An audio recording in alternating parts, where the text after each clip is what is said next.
had a great impact on many of our staff too, with the way she has a caring and open demeanor. She has congratulated more than 6,600 students at graduation. She attends that yearly and sending them on to their future. So we want to take this opportunity to thank Anita for her 25 years of service on the board and in Holmen, and wish her very well. So, thank you. All right.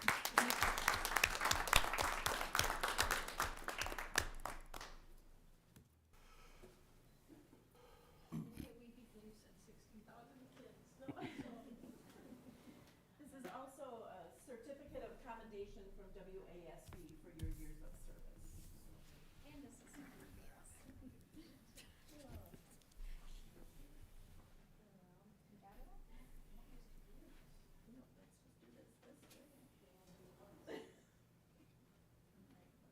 You want to bring that both up there a little bit? There we go. All right, let's go a little bit so we don't have a thing in the background. Trying to sneak back. You tried to get out of it. There we go. All right, ready? 3, 2, 1. Nice. Thank you. Thank you.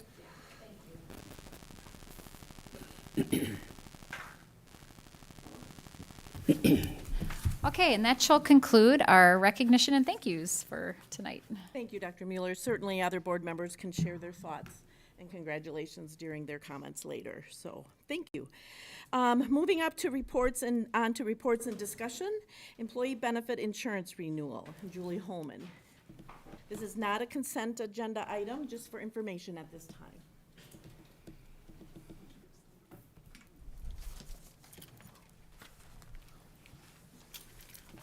And Crystal Mott. Oh, and Krista. Yep. We gave Janice Wavra the night off, so. Okay. So this evening, we come back to, like we do every year, initially in February and then again in April or May, depending on when we have the renewal information from our carriers to discuss and share the employee benefit insurance renewal. This includes everything from health insurance, dental disability, life, insurance, and also includes our all-state plans, critical illness, cancer, accident, and our voluntary dental plan. All of our employee benefit insurances renew on July 1. I think I'm ahead of myself already, sorry.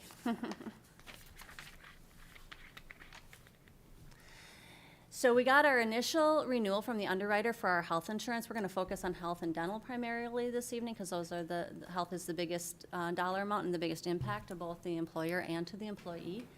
And so initially, the underwriter came back with a renewal quote of 4.5% increase on our health insurance.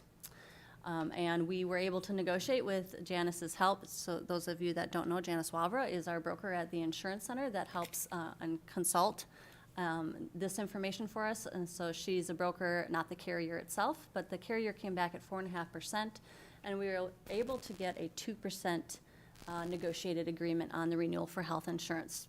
So that was a really good news. We were happy with that. We've been hearing some pretty steep increases around us for health insurance renewals for school districts. And then just to remind the board again, which was shared in February, that there is a change, and this is change under ACA. This isn't a change, Affordable Care Act from the federal government, and this is not a change specifically to our plan, so it's a required change for the max out-of-pocket, on the individual out-of-pocket on the family coverage is going up $50 from $7,000 to $7,050. So in February, we brought you a side-by-side of 2 plan years, last year and the current plan year, and now we have added the renewal for July 1 for a plan effective July 1, 2022 through June 30th of 23.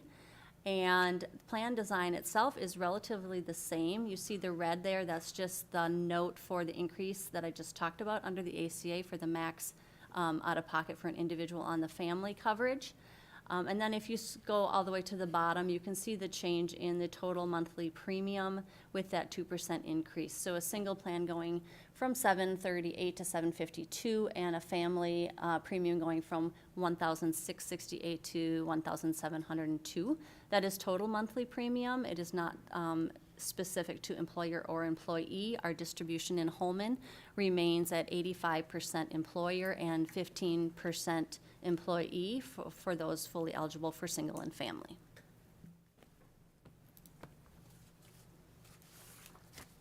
This slide is specific to the impact on the employee. So an employee taking the single coverage will have an increase annually of $25.20, and an employee signed up for the family coverage will have an annual increase of $61.20.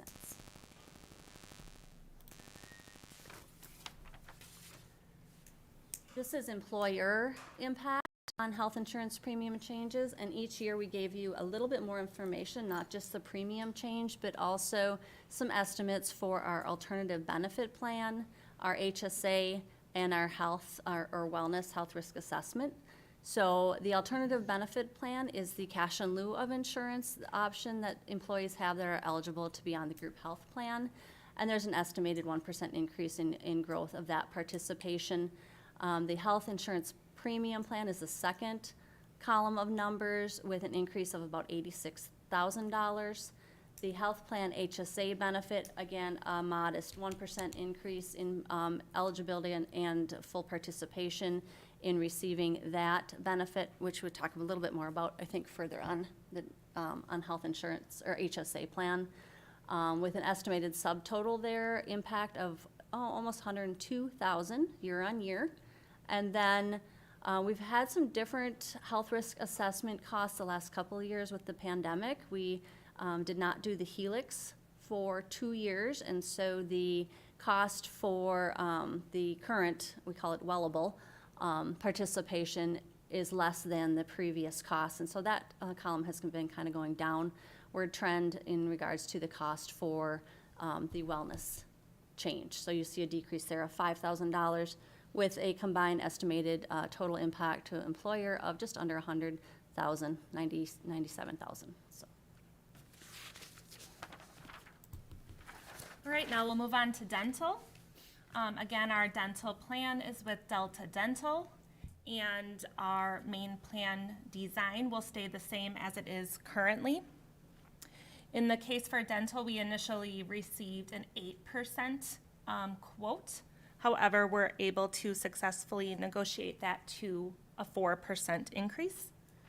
As a reminder, the district pays 80% of the premium for eligible employees, and they would pay 20%.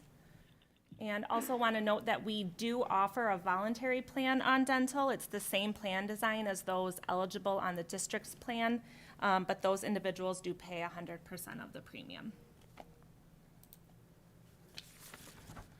So just as we did with health, we're reflecting the premium changes for the employee and an employer. So on the left for the employee, you can see the annual increase for an individual on the single plan would be $3.84. And for the family plan, $9.84 annually, again, for the employee on that plan.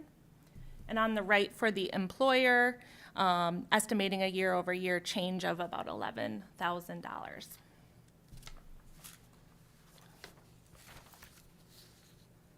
Next, we'll go into our life and disability plan. We were notified that Epic Life will no longer be offering the plans that the district has. So we will now be covered by Kansas City Life Insurance. It is our same lines, the employer paid life insurance, the voluntary additional life, which can be for self, spouse, and or dependents, the employer paid long-term disability, and then again, the voluntary short-term disability, all will be covered through Kansas City Life. They agreed to keep our current rates, and we received a 2-year rate guarantee with them. We'll be offering our voluntary plans, additional life and short-term disability with guaranteed issue at open enrollment. And Kansas City Life will also take over our employee assistance or EAP program. So we'll be sharing more information with our employees through open enrollment as we continue to migrate to Kansas City Life. As mentioned before, we will also continue our Allstate plans.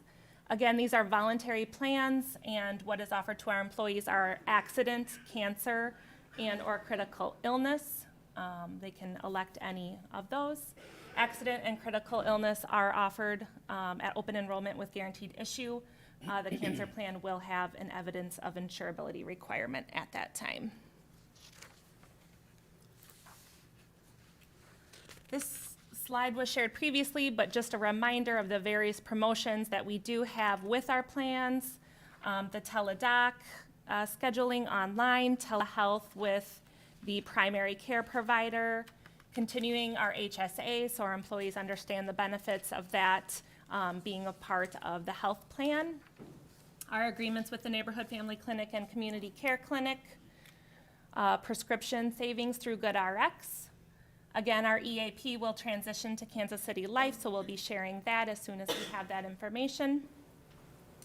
The Real Appeal Program, which is discussed on the next slide, and then our continued education with support of the Insurance Center in Janice Wavra for retirees, Medicare, et cetera. So again, we introduced Real Appeal late 2021. This is a part of our health insurance plan, but does provide a solution for individuals looking for weight loss support, coaching. So again, it's a value-added benefit that individuals can participate in.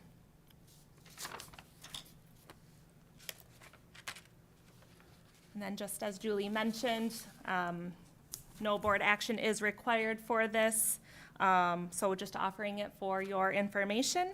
And we will intend to share open enrollment information with employees as early as next week. Any other questions? Any questions? I don't have a question, I have a comment. I appreciate the efforts that you guys put forward to making sure that the plans remain the same from last year to this year. Thanks, Mark. Thank you, ladies, very much. We appreciate all the hard work you put into this. So then next is field experience contract, Kim Edwards. And this will be on next meeting's consent agenda. Yes. Good evening. Up first for your consideration tonight is a field experience contract from the University of Wisconsin Stout. This would be a renewal of our current memorandum of understanding to place clinical and student teachers here in the School District of Holmen. So should this be approved, this would go into effect July 1st and then would extend through June 30th of 2024. Any questions about this field experience contract? Any questions? Looked like it was pretty standard. It's very standard. Right, Yes. thank you. Okay. Okay, Next up is an opportunity that we're really excited about.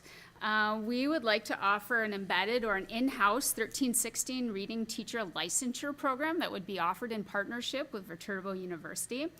It is a 15 graduate credit program that would be taught by 3 School District of Holmen staff who have the proper credentials and have been hired as adjunct faculty for Viterbo University. What's really great about this cohort is that bringing this cohort and the background and skills specific to this program really will help us address some of the literacy needs that we have in the school district. And what's also really neat is that it allows us to bring it to our teachers at a very reduced cost and even free in some cases. So participants who would want to use the graduate or the credits to move on the pay scale would actually be paying a reduced price of $130 per graduate credit, where it's usually about $410 through Viterbo. And then those who don't want to use it for lane advancement would actually be able to have that reimbursed by the school district.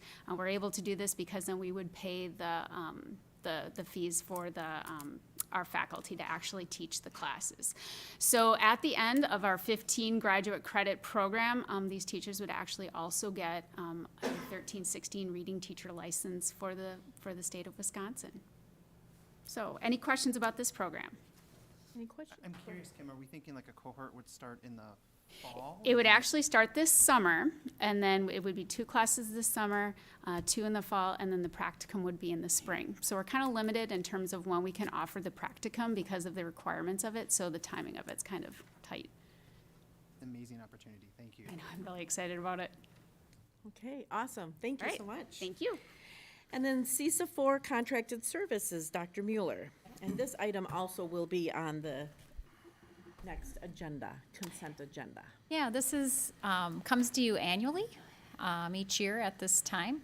And what this is we contract with CESA 4, which is our cooperative educational agency that is located in West Salem, and they help us in providing services to our students in many areas. And as you can see on here, they provide services in educational services for our hearing impaired, vision impaired, and other needed services for our students in helping us. The overall cost of this is actually a reduction from $159,392 to $138,379, which is a difference of over $21,000 than last year. And the reasoning behind that, as you can see, there are some services that we are no longer going to be using with them, and these would be more administrative or school services that we feel we can internally handle on our own. And also, some of the supports have shifted. For example, the support for our computer system, I guess you could say, or information system for special ed has shifted. So bring this before you for approval at the April 25th board meeting. Any questions on this? Any questions from the board? Okay. If you have any questions between now and the 25th, please let Dr. Mueller know. Thank you. Okay, it appears we are moving on to the consent agenda items. There are 3 items on the agenda. If anyone would like to have anything pulled separately to be considered separately, let me know. Otherwise, we would have a motion to approve the consent agenda as presented. So moved. Is there a second? Second. Okay, any discussion? And Dr. Mueller, did you have? Nope, we're Okay. good, thank you. All right, so a motion's been made and seconded to approve the consent agenda as presented. All those in favor, please signify by saying aye. Aye. Opposed, nay. Motion carries. So then we will move on to the board debrief, and we'll call on individuals and ask them to present any comments or committee reports that they may have. Chris Lau. I would just like to thank Anita for 25 years. She was the one that talked to me into becoming a school board member, so I appreciate that. And Emily, thank you for your years on this, in this year. I know my daughter has gotten to know Emily as part of her reach out, so talk about Miss Emily a lot at home. And I know my other daughter will be doing Viking Express as a 5th grader, and we're excited to come to the softball game, I think on the 24th, to do the national anthem. So both of them are going to get out and see the softball game. Unfortunately, I had to miss the Black Voices event last week, or 2 weeks ago, because of my 3rd graders' Viking concert. So I'll be interested to hear what the other board members have to say about that.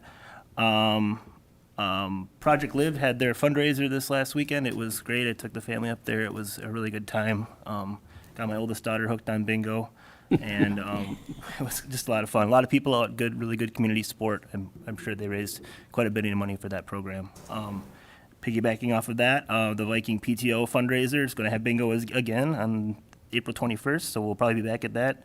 They also have food trucks, another family favorite. So yeah, if you're in the Viking area on the 21st, come on over to the PTO fundraiser. And then thanks to the volunteers. This is the first year I think that I haven't been able to volunteer at the school district with my change in my work and being on the board. It's just got a little bit bigger commitments. So unfortunately, that hasn't been an opportunity this year. And then thanks to the officials, I know that's a lot of work for those folks that come out and do that. And the athletics and co-curriculars could not run without those people. So truly, thank you for those. Thank you, Chris. Rebecca Reber. Emily, thank you for all the work that you did. I know you represented your students well, so I appreciate that. It wasn't an easy year, but thank you for doing that for everybody. Anita. Okay. Thanks for your advice, your guidance, and your encouragement. Not just from me, from everybody, all the students that you've touched.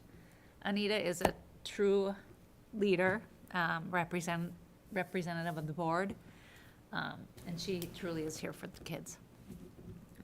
So thank you very much. And thanks to all the volunteers that put a lot of time and effort on their own time to our school district, parents, and everybody else, I'm sorry. And then I will not be at the swearing in 2 weeks. I'll be on vacation, so good luck to Barb. Welcome aboard. That's all I have. All right, thank you, Rebecca. Brian Wopat. I did have a chance to attend the Amplifying Black Voices Part 2, and it was a great continuation of a discussion that needs to happen in this community, and I look to see what comes of it in the future. We have a lot of testing going on right now, and so I encourage all of our students to get great night's sleep and do your best. They're grueling. It's a lot of time that you spend testing, and so just do the best you can. And Emily, thank you very much for serving this year on the board. From Mrs. Wopat in 4th grade to now Mr. Wopat getting to sit on the board many years later. It's been a pleasure to get to know you over this time. And Anita, thank you for being an incredible mentor over the years. You bleed maroon and white, and you are an incredible representation of what this community and school district is. And the number of students and staff that you've impacted over the years is tremendous, and we are extremely grateful for your service. And for the staff and students coming up this week, I hope you have a wonderful and relaxing break, as we all need just some time to decompress. Thank you. Okay, thank you. Then Emily Zach. I guess I just want to thank you guys for giving me this opportunity to be here. Definitely not the year to really be in this position. I mean, nobody really wants to have to deal with all the conflict that we sat through. I mean, the year's coming to an end, and it definitely came up quicker than you think it is. So it's kind of a lot of reflecting of just everything that's happened. And yeah, I don't really know what else to say. I'm just grateful that it happened. It's a good experience. So, yeah. Thank you, Emily. Jennifer Deek. Yeah, I attended the Amplifying Black Voices Part 2 event. I didn't get a chance to see Part 1, but Part 2 was very well done.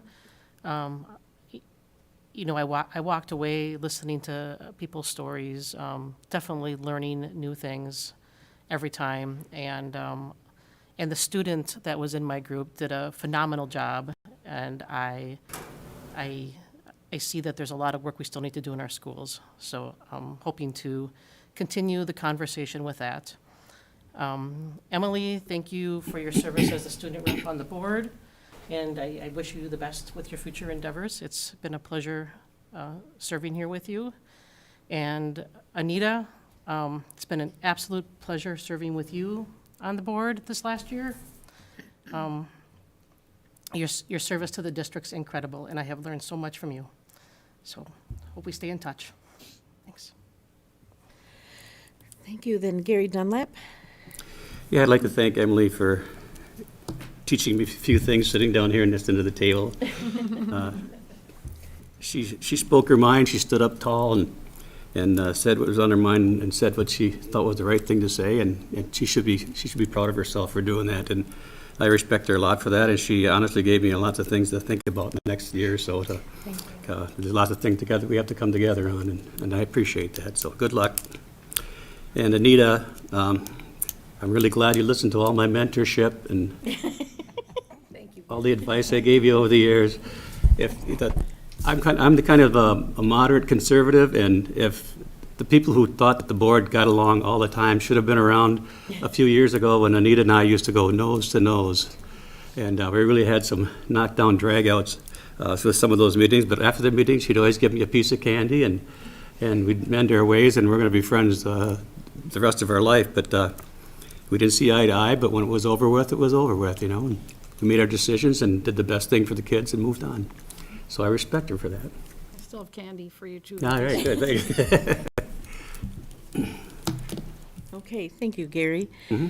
And Usually, one of the honors of being the board president is I get to go last, but I'm going to reserve that honor for Anita tonight. So I need to start off tonight, my comments, just saying, happy birthday, Lucy. It's her birthday today, and she's 14 years old, going to go into the high school next year, so that will be fun now with watching her there. I did have the opportunity to go to the Amplifying Black Voices, and it was awesome. I did get to attend both of them, and they do kind of piggyback on each other. The one builds on the other, and the words, the things we heard, I think were really positive, hearing it from a parent's perspective, and then the things that they saw, and just, I could talk about that for probably an hour, but just really pleased at the turnout in the community. And someone said it, we have work to do, but it's clear that people in the community are ready to do that work and wanting to do that work. So that, I think, to me, just sends a message. Couple of things, some mentioned tonight, the nutrition services recognition, but also we had a student who was a champion in the Skills USA program, Jake Anderson, and wanted to recognize him for that. That's another program, I think it was diesel mechanic kind of work. And that's, just shows the relevance of the school district and how we try to provide those opportunities for our students.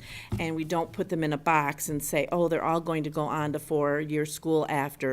Some of them may go on to four-year college, some of them may go on to two-year school, some of them may go to military, some may go right to work right out of high school, depending on circumstances. And I really feel good about us having a diverse opportunities for our students in that area. And I know our pupil services and that programming helps to drive that. So, of course, volunteers and the work I do, we recognize how important volunteers are, but I would say there's probably many things we couldn't do if we didn't have the volunteer base that we do.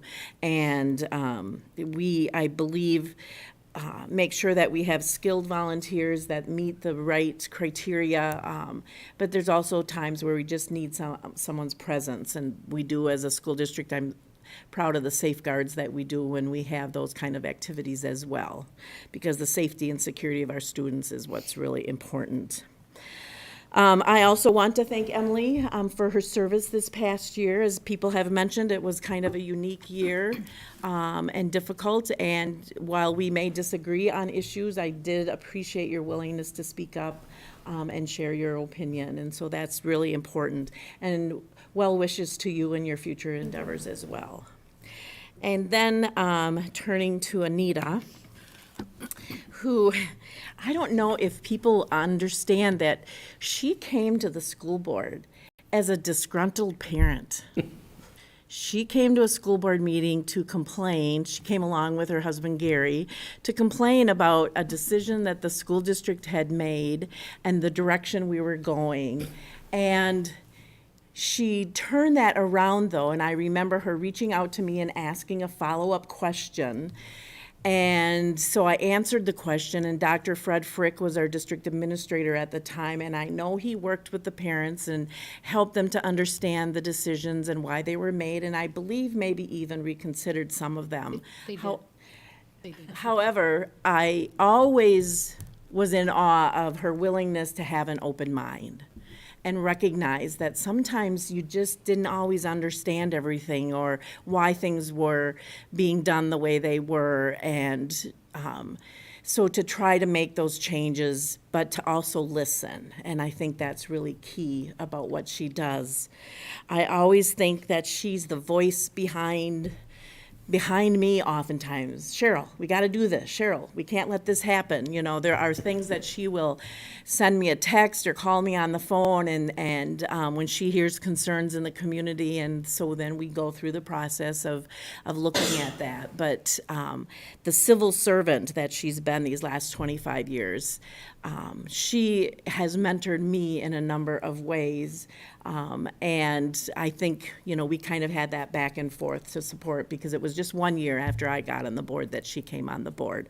So we kind of grew into the role together.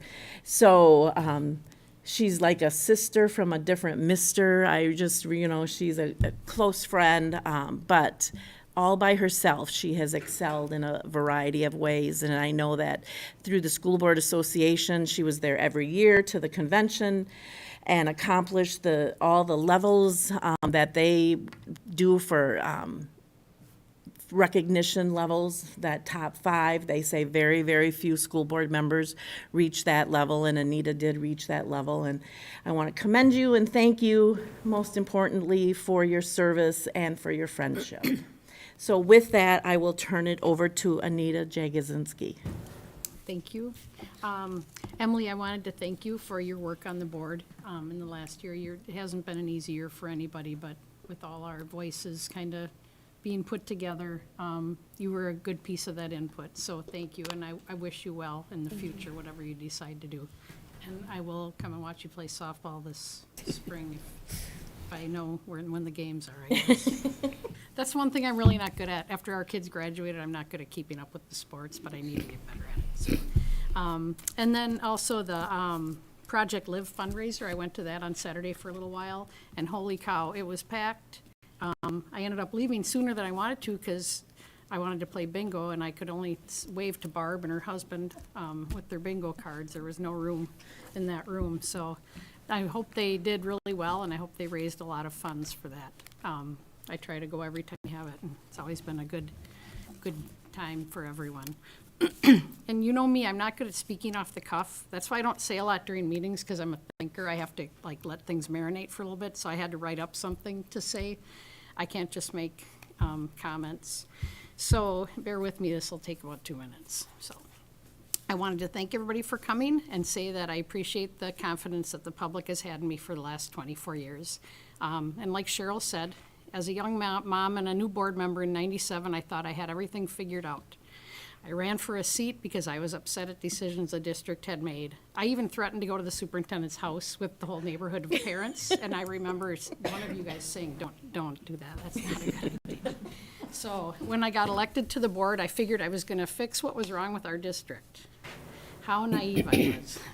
Once I joined the board, it took about a year of listening and learning with a very open mind to realize I had only been looking at the district from one viewpoint, my own, as a parent, a mother of 2 young daughters, and how the decisions affected them. As a board member, I was elected to represent all the students and do what was in the best interest of all of them. I had to consider and do what was the entire scope of the district, every student, staff member, and citizen. I had to look at what was best for the majority of the students, not only mine. One example of that is when we got rid of the multi-age program at Evergreen, and our kids were in the multi-age program. And I had to, it was in the best interest of all the kids in the district, because we were building Sand Lake. We had to close that program, and it broke my daughter's heart. She was angry. All the parents in the program were angry at me, but I knew I had to do it, because although it didn't benefit my kids, it benefited the majority of the kids. That was difficult. Let's see. That's a concept that's really impossible for people to grasp unless you're sitting in this seat. And I have to say, anybody can armchair quarterback what the district and board do and second guess the decisions that are made, and that's natural because you're looking at things in terms of how they affect your own kids. We have seen a lot of that for the last 2 years regarding decisions that the district made on masking, virtual education, public participation, and in-person learning, to name a few. Some people were unhappy and felt that they were not listened to because they didn't get what they wanted.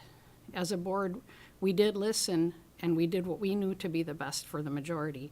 We worked to keep kids safe, healthy, and in school face-to-face as much as possible. Were there challenges to that? Absolutely. Unfortunately, not everybody respected the protocols that the district had put into place. And sadly, some even taught their kids that they didn't need to respect the protocols, and that did a lot of damage to staff morale. Are there things that should have been done differently? Perhaps, but in any situation, you can only do the best you can with what you know at the time. We followed the advice of health experts and looked at actual science at the time, and I'm proud of that. I'd also like to clarify why the public participation policy was changed, because that came as a recommendation from the committee that I'm the chairperson of. Our board meetings aren't meetings of the public, they're public meetings of the duly elected board. Public participation is meant to be a chance for the public to share their ideas and concerns with the board and administration. Unfortunately, in the last year, it was used for a lot more than that. It was used by some participants to attack individual staff members, some by name, board members, leadership team, and even audience members. It was also being used to suggest the board was unfit, distributing pornography, and that the education being delivered was useless. Many staff members reached out to say that the way public participation was being used was severely damaging to their morale. One staff member came to our Personnel and Governance Committee meeting and was very upset. She had been personally attacked and accused of child abuse by comments made under public participation.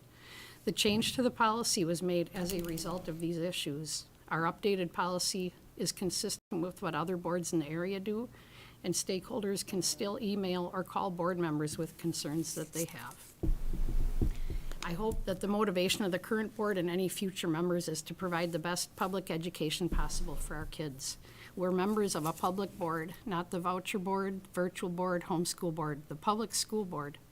For the life of me, I don't understand why an individual would seek a position on the board without supporting 110% our public education system.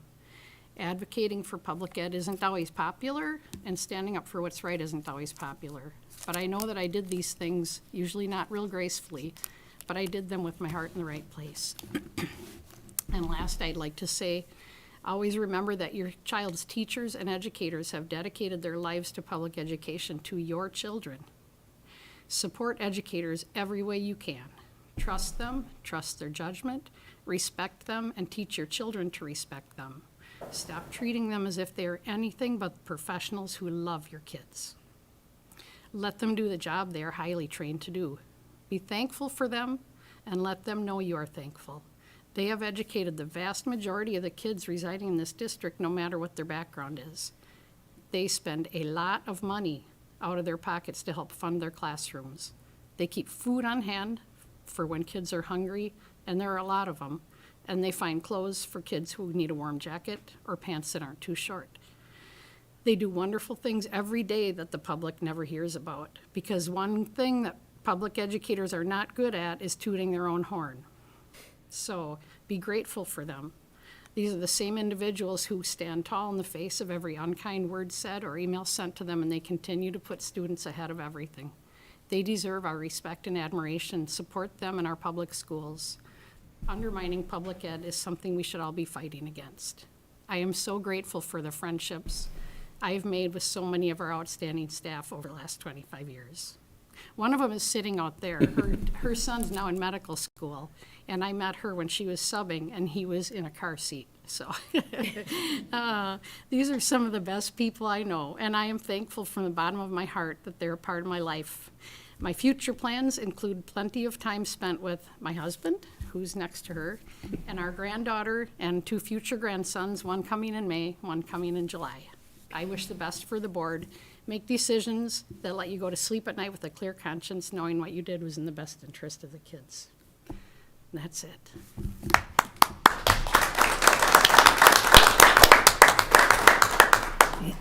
Thank you, Anita.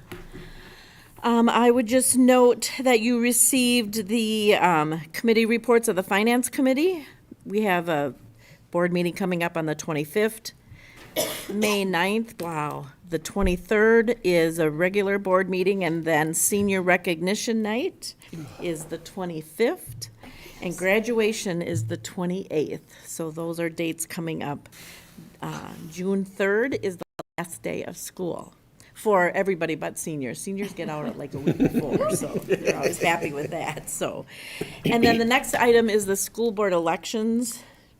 Stacy didn't share those with me, but I have them here.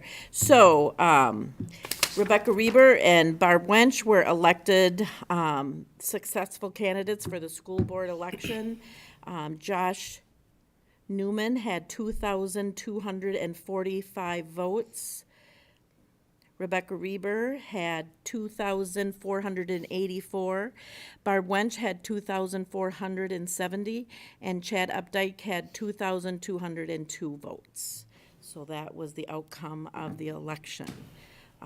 Without anything else to come before the board, I would deflect to Anita to read the motion for the closed session. Okay, be it resolved that the Board of Education hereby moves to adjourn into closed session pursuant to Wisconsin Statute 19.851C, considering employment, promotion, compensation, or performance evaluation data of any public employee over which the governmental body has jurisdiction or exercises responsibility, in this case, base wage negotiations. Is there a second? I'll second. Okay, and then Anita, if you would do the roll call vote. I am a yes. Chris Lau? Yes. Rebecca Reber? Yep. Brian Wolpat? Yes. Jennifer Deep? Yes. Gary Dunlap? Yep. And Cheryl Henke. Yes, and we will go into closed session in about luck to 5 ya. minutes.